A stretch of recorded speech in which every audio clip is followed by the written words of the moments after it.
Good afternoon. It's Monday, the 13th of March, 2017, just after 1 o'clock. Welcome to UK Column News. I'm your host, Brian Gerrish. With me in the studio, Mike Robinson.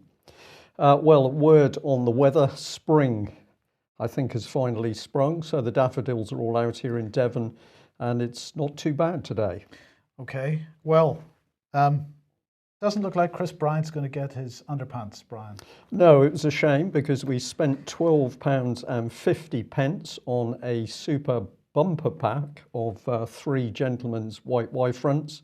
And that was the promise that if Chris Bryant could produce the evidence that Russia had hacked into elections, we would be delighted to give him not 1 pair of Y-fronts, but indeed 3 in that bumper pack. But the pack is safe. The pack is safe because Boris Johnson at the weekend said we have no evidence that Russia is actually involved in trying to undermine our democratic process. But what we do have is plenty of evidence that Russians are capable of doing that.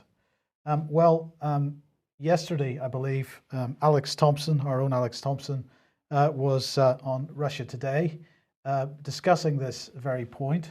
So we thought we would let you see that. Now let's discuss this further and cross live to Alexander Thompson, a former British intelligence officer who now writes for the UK Column News. Welcome to the programme, Alexander. No evidence, that's what Boris has come out and said, but it's still guilty of being accused, isn't it? Is it enough? Is it substantial enough to make such accusations? I think nerve is the right word. I mean, Mr. Johnson has form in this regard. I served under 4 foreign secretaries in the last decade, and although I wasn't happy with any of them in their Russia approach, they certainly would not have gone out and accused the Russians so boldly. But Mr. Johnson has done this across the board, of course. Recently, he was at the European Council and said, we are going to be doing a bit of Libya.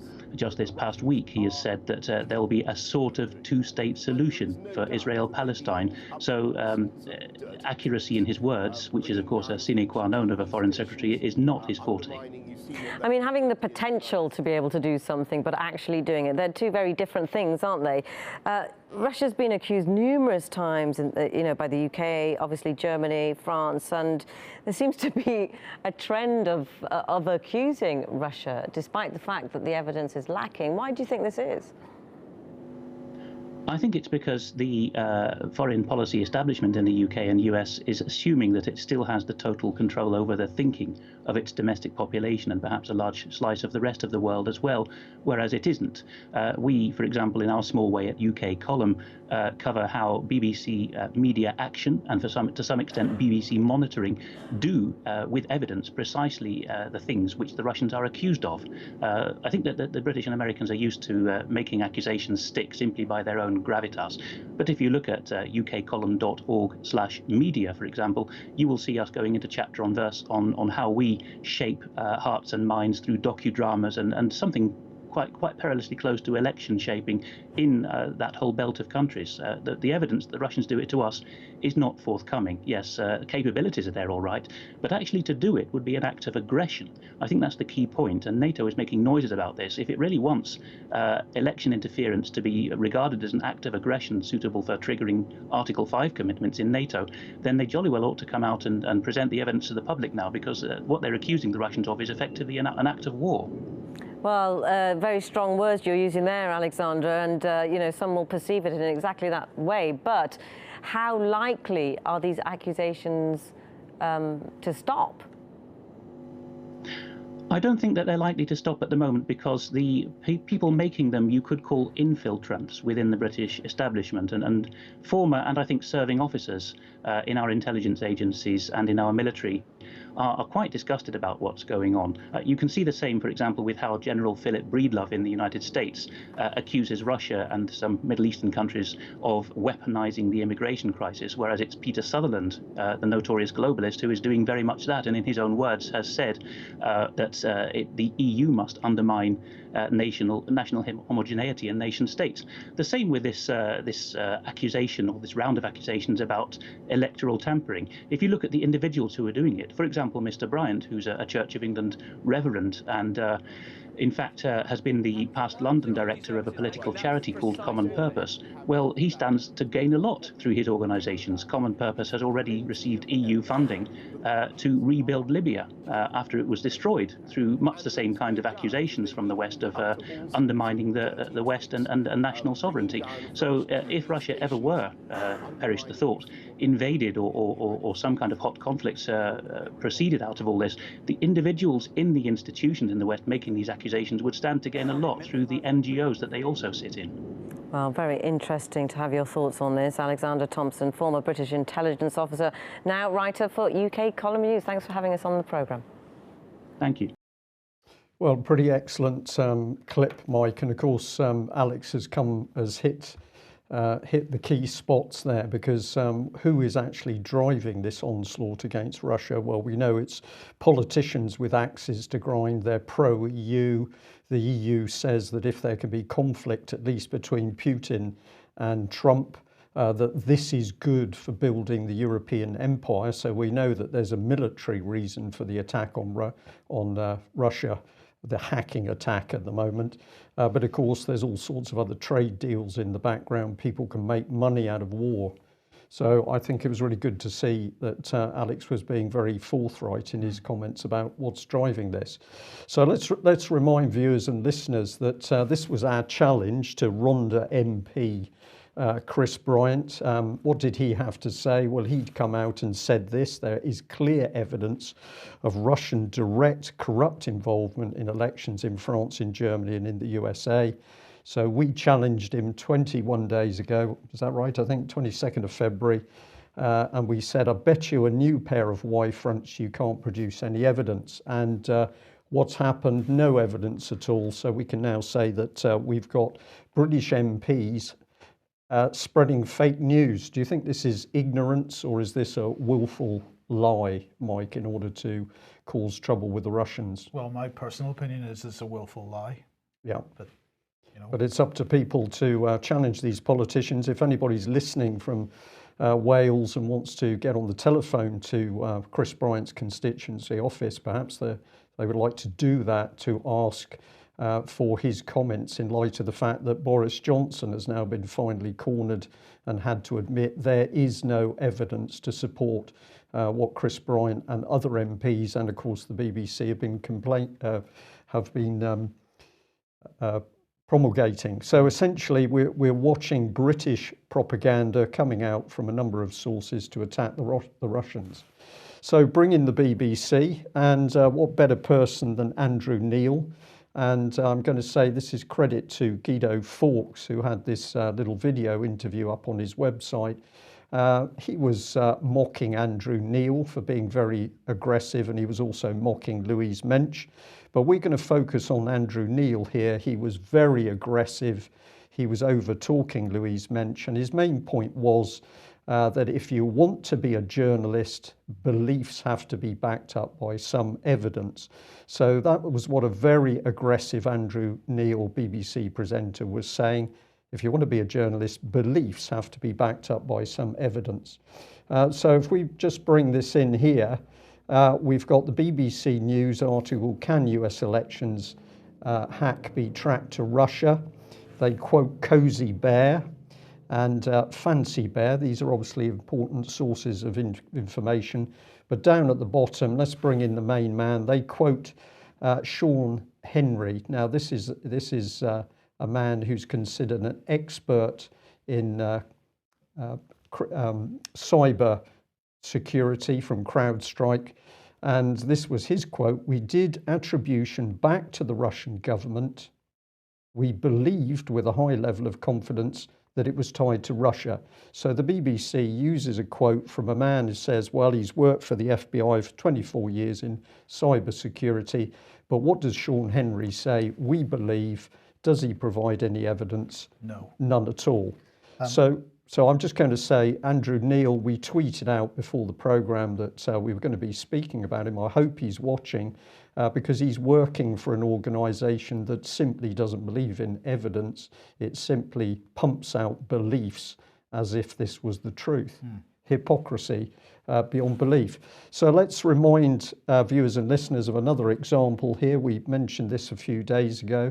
This was BBC Trending. They were blaming the hacking of UKIP cyber communications on the Russians. Lots of words, lots of detail, but when you get into it, no real substance. But this was the bit that we were most interested in. Where does the evidence track back to? Well, according to the BBC, the network was initially uncovered by Alex King, an independent researcher who tweets as Glasnost Gone.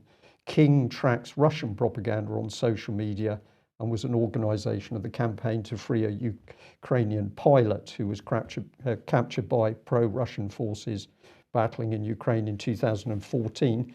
So here's Andrew Neil, and in this second example, BBC evidence, there is no evidence, Mike. Evidence. None at all. So we're going to say, Andrew Neil, you are working for a completely corrupt organisation, the BBC, and you're getting aggressive with Louise Mensch when she's doing exactly what your organisation is doing.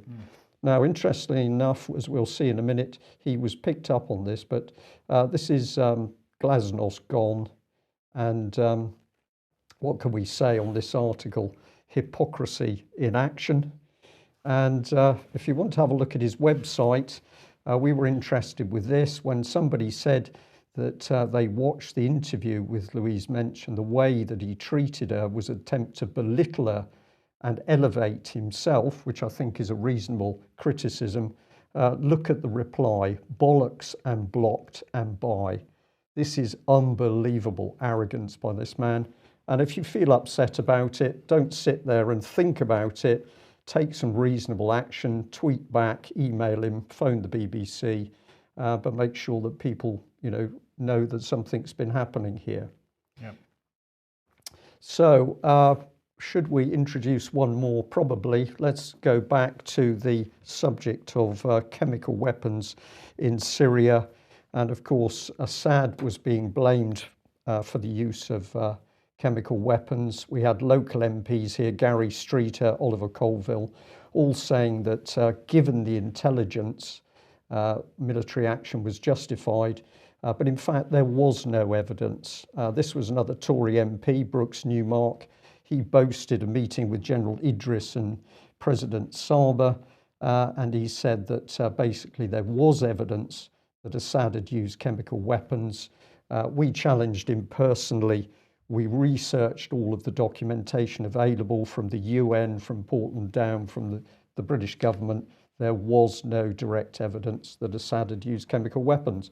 But of course, that again was the story that the BBC told.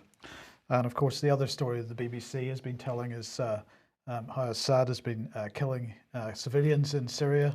But we never do that, Brian. But in fact, we've done that once again.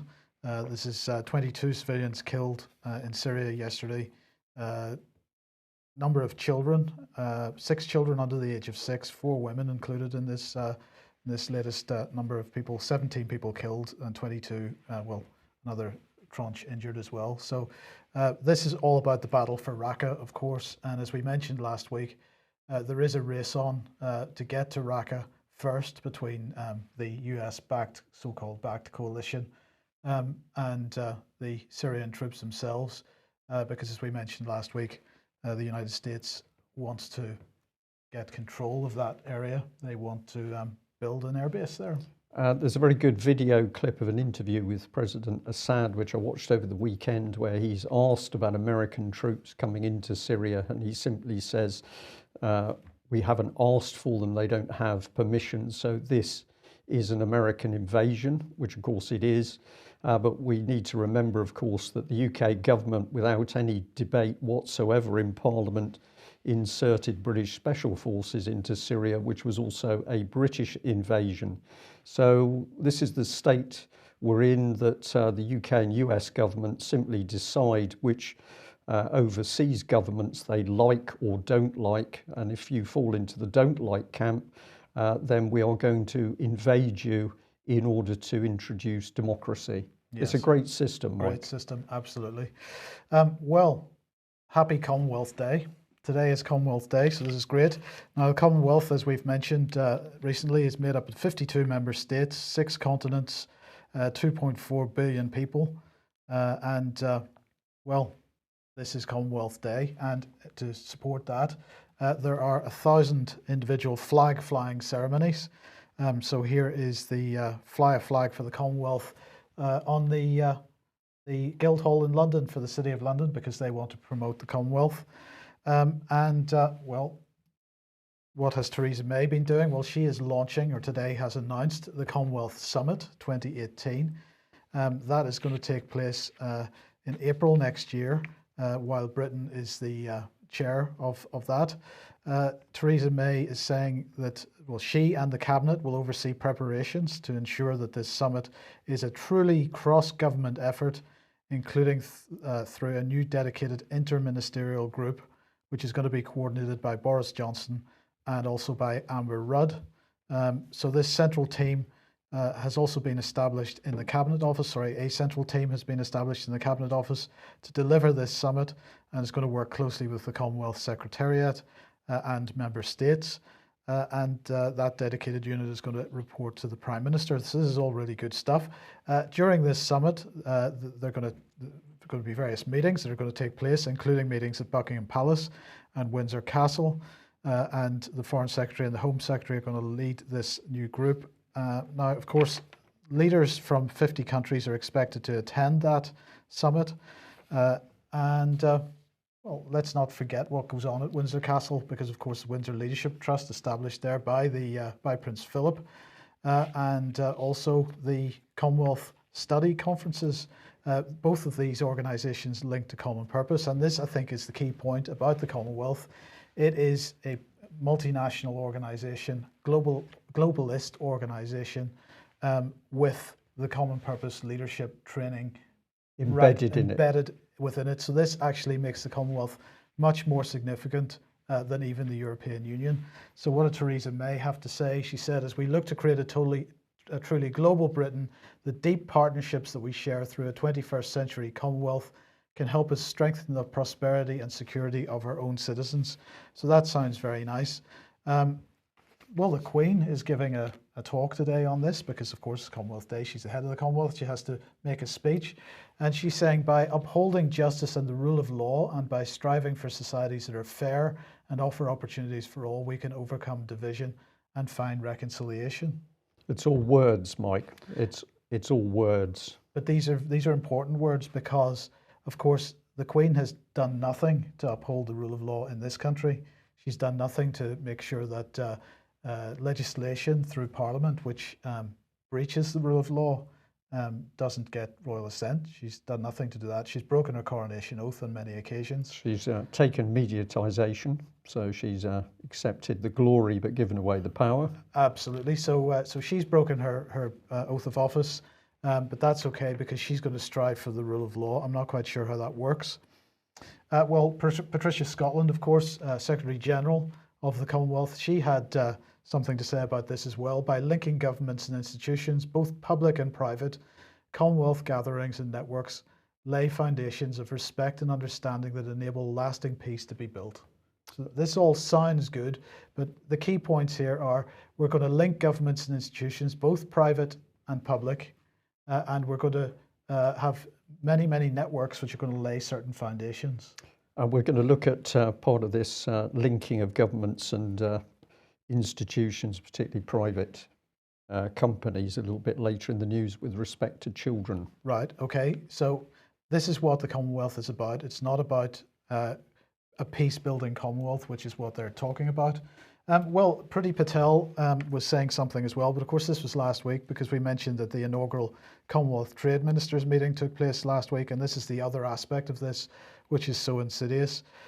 We mentioned that Liam Fox was speaking at that. She also spoke, and she said that people had heard in the morning from the Secretary of State for International Trade, Liam Fox, that this is a time of historic change for Britain. Our Prime Minister could not have been clearer. It's time for Britain to rediscover our place as the champions of global trade. We must stand tall in the world as the brightest beacon for free trade and liberal markets, Promoting trade, free markets, private enterprise, and liberal economies are the most powerful way we can break the cycle of debt and dependency and put countries on the path to long-term economic growth.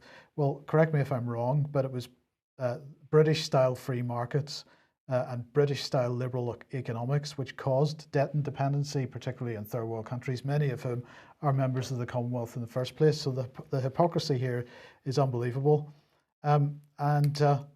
She said that the Commonwealth is an exemplar of this potential. She said that development must be and will continue to be at the heart of the UK's approach to international trade. Well, if that's true, then this is going to be a unique change in direction, policy direction, because of course what Britain has done over the centuries has been to prevent the development, particularly in the third world, while we busily hoover up their natural resources. Anyway, she went on to say trade is not a zero-sum game. Trade between nations creates jobs, prosperity, and strong economies. And of course, that's absolutely true. And she said that through the crucial institution of the Commonwealth, we can and must work together to build a better, more prosperous and stable world for all. Well, I don't think that's at the heart of Priti Patel's policy, because of course it's her Department for International Development which funded the White Helmets to subvert Syria, and is doing the same in many other countries in the world. And then it's the same Priti Patel that says, oh my goodness, we've suddenly got humanitarian disasters taking place in all these countries. We've got to pump in more soft power money and NGO money in order to solve the problems that we created in the first place. It is such a fantastic business model if that's the sort of thing that turns you on. It clearly is in her case. Well, today the ambassador for China in the UK has written in the Telegraph saying Britain can be a key partner in China's new Silk Road. He said for more than 2,000 years, the Silk Road has borne witness to exchange and friendship between the East and West. With its tales of trade and travel down the ages, the route has traditions that have become a source of inspiration for those who seek new opportunities. Now China is looking to work with Britain in a new partnership on a new Silk Road for today, the Belt and Road Initiative. The remarkable opportunities for Belt and Road cooperation are now up for grabs. With China, Britain can be a key partner, reaping the potential for these opportunities by ensuring we pull together. The Belt and Road Initiative can, like the Silk Road before it, go a long way to delivering better lives for millions of people from Asia and Europe. And of course, that's what China is already doing for many people with the Belt and Road Initiative. So this offer has been made, but Britain is already making it clear that this is not the direction it intends to travel. The ambassador said in his article that, of course, Britain has put £40 million into the Asian Infrastructure Investment Bank, but this is nothing. This is a non-amount. They've given more money to the White Helmets over the last few years. So if we look at what Britain's doing, they're trying to lock down global trade through the Commonwealth. This is clearly the direction they've decided to take since Theresa May became Prime Minister. Britain is in direct opposition to the Belt and Road Initiative. And China, I think, would be well advised to treat any attempt to get close to Britain with extreme caution, because, of course, Britain has demonstrated a capability to destroy such initiatives from the inside in the past. Certainly has. It's fascinating how today's news has come together because, as we've often said, we don't sort of specifically plan the news. We follow through on information that comes to us and then we assemble it. Let's go through this theme as to what's actually happening in this country. Are we being governed by a government, or is somebody else governing us? Have a look at this speech from last year by the First Sea Lord, Admiral Sir Philip Jones. He was talking in the City of London at Mansion House, July 2016. Now, there's quite a lot to the text here, but I think it's important, so stay with us as we take you through it. So the first quote we found of interest: at the weekend, the new Foreign Secretary wrote of his desire for a truly global Britain, using our unique voice, humane, compassionate, principled, to do good around the world and to exploit growth in markets to the full. So this is the Britain that has been smashing Afghanistan to pieces, Iraq to pieces, Libya, Syria, Yemen, just to name a few. But this is our compassionate, principled policy, Mike. But not to worry, because we're doing it to, quote, exploit growth. Yes. So here is the First Sea Lord talking to the City of London. He's talking directly to the powerful corporate interests. And I'm going to say, or ask our viewers and listeners, is he actually talking to the government of UK? Let's follow it through. This is a little bit more of what he says. So the hard punch of military power is often delivered inside the kid glove of humanitarian relief, or the mailed fist of maritime security. But the Royal Navy also delivers the soft touch of engagement, that reassuring and persistent UK presence in the world that underpins the friendships and commitments upon which so many economic partnerships rest. So he's prepared to say publicly that Britain is using military power inside the kid glove of humanitarian aid. Right. This is a pretty cynical statement, Mike. But this is a really important point, because how many times have we heard people, Brian, questioning why Britain spends so much money on foreign aid, and they're saying we shouldn't be spending all this money overseas when we could use the money at home. Billions of pounds going in through Priti Patel's department into foreign aid, and that's the reason why. Yeah. So this is, as somebody said in our chat box, this is actually subversion at work. And we got the First Sea Lord, Admiral Sir Philip Jones, happy to be talking to profit-making corporations, global companies, about how his Royal Navy is there to help them make more profit. Yeah. Okay, well, let's go on through it. Many of our closest diplomatic and military ties today were forged on the parade ground 30 or 40 years ago. Britannia Royal Navy College has trained the current heads of 24 navies. Over the past 10 years, the Royal Navy's Flag Officer Sea Training and his staff have trained 105 of the world's navies and coast guards, 58 of them in 2015. Across the board, the message from our friends in NATO, the Commonwealth, the Gulf and beyond is clear. They want more of the Royal Navy. So this is a First Sea Lord who is presiding over a fleet that simply can't do the job. We haven't got aircraft carriers in service. We've got major problems with nuclear submarines. We have no maritime patrol aircraft. We have no surface-to-surface missiles. We're shortly to lose helicopter launch air-to-surface missiles. We've got immense problems with manning, particularly with highly experienced non-commissioned officers. And he says, well, we're out there worldwide doing the job. Clearly, the job he's talking about, Mike, is not to do with warships at sea. This is to do with something else. This is to do with training other countries' military, presumably so we can then control them. Follow on through the speech. From the earliest days of exploration to the height of empire and beyond, the Royal Navy has always been the guardian of maritime trade. Long before Trafalgar, the teenage Horatio Nelson was protecting the ships of the British East India Company. It was naval power that opened China and Japan to Western markets. So he's boasting of the fact that military force was used to open those markets to the detriment of the countries concerned. Interesting for the First Sea Lord to be talking about this, how he can help create greater profits for these corporations, not how he can run the Royal Navy in order to defend Britain as a nation state. And we'll go into the grey zone here. He says our historic relationship with the City of London is testament to this. 350 years ago, the city's wealthiest citizens raised £16,000, not an insignificant sum back then, to fund the construction of a new warship. The King, so taken with his display of patriotism, named her Loyal London. But those 17th century Londoners weren't motivated by loyalty or patriotism alone. They were merchants and traders. They knew that prosperity and security were intertwined and, quote, that a strong, credible Royal Navy was necessary to protect and advance their own commercial interests. So this man's put it on a platter, Mike, that Britain's armed forces are no longer there to defend the nation, to defend the public and defend families.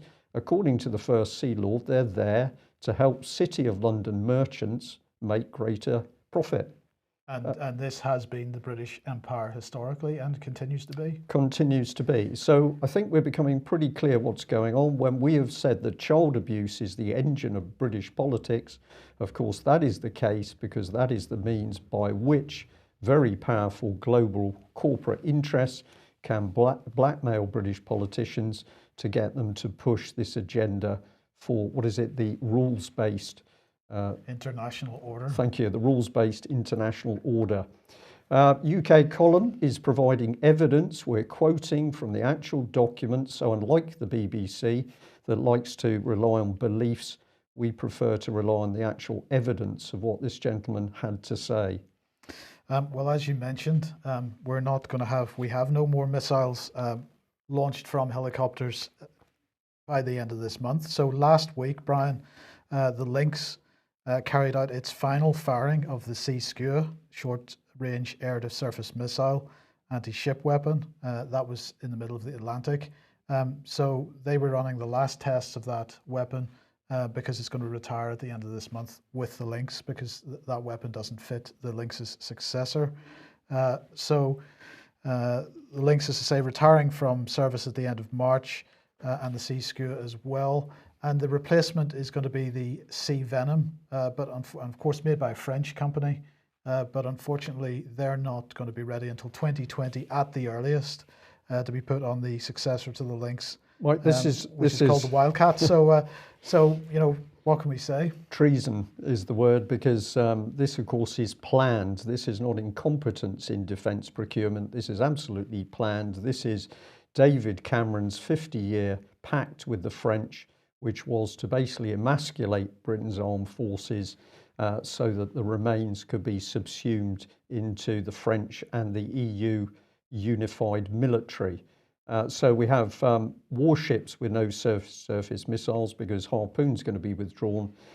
People say, well, not to worry because the helicopters are still going to have very small air-to-surface missiles, and now we know those are going to disappear. What we are watching is Britain's military being deconstructed in a proper sense in order to achieve that EU integration. And let's just add that we started with the attacks on Russia, and we know that in documents being peddled by Conservative MEPs, the statement is that we can't possibly have normalised relations with President Trump and President Putin because that would be bad for the EU to build its superstate. This is very dangerous stuff. If you want to see, get some information about how this EU military unification is going, how it has happened throughout the last couple of decades, if you get onto the UK column website and in the right hand column, there's a link there that says EU military unification on it. Have a look at that, and we have a timeline showing all the major steps to date. We've still got a few more bits and pieces to put in there. For example, German-Dutch integration, and also some of the Eastern European states getting involved with the German military. But most of the main parts are there. Go and have a look at it and do share it around because this is a pretty important subject. But it's not all bad news, Brian, because we've spent £100 million in Portsmouth Harbour, and now we have a jetty which is capable of taking the new aircraft carriers should they ever actually end up in service with aircraft. But we now have a jetty that it can moor at. This is brilliant, £100 million.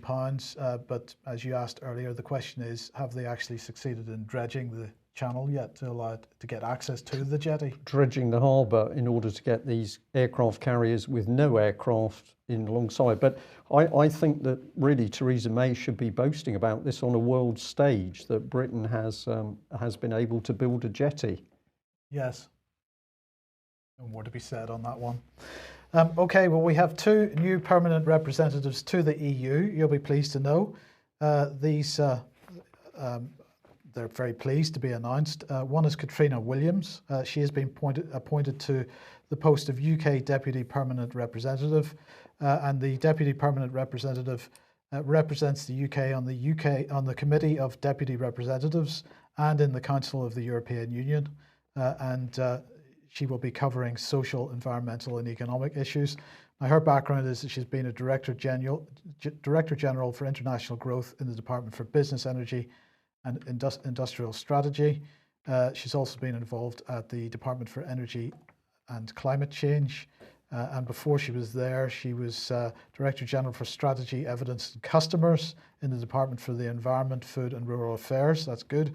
And from 2008 to 2012, she was Director General for Food and Farming at DEFRA. And between 2003 and 2006, she was Deputy Head of the European Secretariat of the Cabinet Office. There you go. She is well qualified for this job. And the other one is a guy called Simon Case. He is the new Director General for the UK-EU partnership, and he will be leading the government's work on exiting the European Union, apparently. He was appointed to the Prime Minister's as the Prime Minister's Principal Secretary in January 2016, so he's now left that job. And before that, he was Director of Strategy at GCHQ. Now, I asked Alex Thompson if he was aware of this guy, and he has never heard of him before in his life. So Alex not quite sure exactly where he came from when he joined GCHQ. He's maybe there for 6 months or something, I don't know, but not quite sure what qualifies him. So that's that. And moving on to a completely different subject then. This is a lady suing the BBC, or has sued the BBC for £1 million over a claim that BBC betrayed her. And effectively, if what she says is true, they absolutely did. So this is Karen Ward. She was one of the first people to speak out against Jimmy Savile as a serial paedophile. She was abused by him.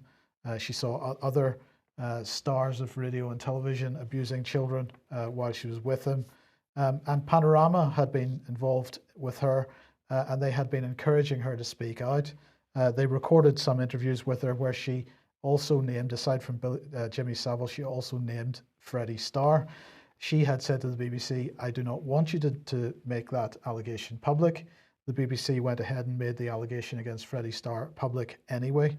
And so Freddie Starr sued her for libel. Now, Freddie Starr was then found to have no case to answer in the police investigation. However, he did lose the libel case against Karen Ward.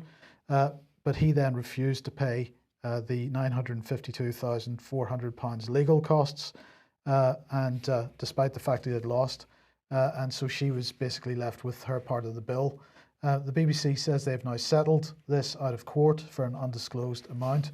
And they said they have agreed to make a contribution to Ms. Ward's legal costs. The BBC and Ms. Ward are pleased that the matter has been resolved. But at the bottom of this, Brian, is the fact that they interviewed this lady. She asked for certain caveats on that interview, which they then proceeded to ignore, which is a pretty disgusting thing to do. And if we look at the BBC's behaviour over the whole child sexual abuse scandal, we could say that they've made some pretty dubious decisions. They're not, my opinion, my belief is they're not dubious. These are calculated decisions because, of course, the BBC is not going to expose child abuse, because if it starts doing that, we're going to see the full scale of it. And, of course, it's going to run straight to Westminster and the establishment, the very organisations that the BBC serves. So the BBC, British government's propaganda machine. British government, we know, is covering up child abuse. BBC's got to cover up that child abuse. So did the BBC deliberately try and undermine this lady because of her evidence? I think that could well be the case. Who knows, because it's all been settled conveniently behind closed doors. Well, let's end on the note that if you don't know what's happening in education, you need to, because Babcock is another one of the big defence companies that's now moving in to educate our children. They've setting up local authority partnerships, big education contracts. Mission, it says here, is to improve outcomes for children and young people, including the most vulnerable and disadvantaged. So I get a very uncomfortable feeling with this stuff, Mike, that we're told, don't worry about your children. We've got some nice defence company. It is going to make a bit of profit out of education. Don't worry about that, though, because really we're a multi-million, billion-pound company, thousands of people on the ground, about 4,000 Babcock boasting, operating in the southwest alone, if I understand their website correctly. But their only interest is not really money, not really profit or dividends. It's to give your children a good education. Yes. And of course, you are going to have a little bit of champagne and a good time. So here's some of the Babcock team, and they got an award. It says Babcock Education, led by Director of Education Services Amanda Fisher, received a high level of praise from the judges, who included James Fothergill, Head of Education and Skills at the CBI, and Jack Salter, Head of Commercial Policy at the Department of Education. So this is all backed by the government, and they've got the prize for innovative joint ventures with Surrey and Devon County Councils. The quote was, "an impressive penetration of a difficult local authority sector." So this tells me this company's had to work very hard to get its corporate interests in amongst local authority roles, and of course what is a traditional local authority role, to provide education for children. So in come Babcock, but not to worry, because they've delivered savings and results with schools in Surrey, bringing them up to the standard that they should be achieving, and they've continued this good work with other local authorities. Now, we're encouraging people to research this yourself, because there's a lot of information on the site. Here we are, partners in education. A little bit of corruption on this website as far as the text goes. That's not anything to do with the image we've created. That's corruption on the website itself, just of the text. But here we are. What sort of money are we talking about? 125 million deal with Devon Council. Did anybody vote for this, Mike? I don't know anybody locally that suddenly said, well, relax, because Babcock is taking over education. And then when we get into it, up it comes, thought leadership workshops.